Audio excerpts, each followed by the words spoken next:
vienas hipnoterapijas sesijas laikā es dziedinājos no šausmīgām bailēm no visa pārdabiskā. Visi, kas man pazīst, zina, ka Robis nu toči nevar skatīties šausmu filmas. Maz meitenīte ar matiem priekšā sējai, tāda tēma, negulēja 3 dienas, vajadzēja visās istabās gaismas. Vārdu sakot, toči nu kaut kas nepriekš manis. Bet no kā tas nāk?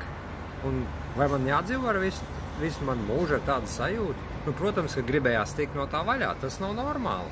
Un tāpēc mēs darījām sesiju.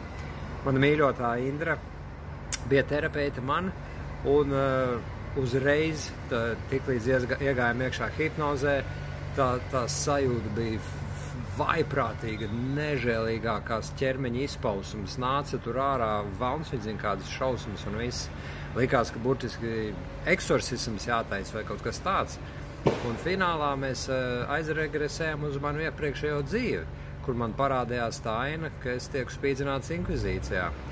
Un Indra prasmīgi izvadīja man cauri visam procesam, notika dziedināšanās, un uzreiz pēc tā hipnoterapijas seansa es iegāju YouTube'ā un paskatījos ainu no tās šausmu filmas Ring, kur tā meitnīte nāk no tās akas ārā un lien no tā televizora ārā.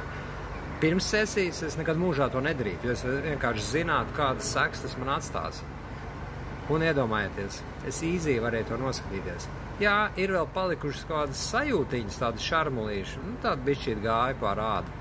Bet tagad tās visas bailes, tās nežēlīgās, dvēseliskās kaut kādas līdz pat kodolam bailes un šausmas no visa tā pārdabiskā ir kā roku atņemts, jo es tiku dziedināts.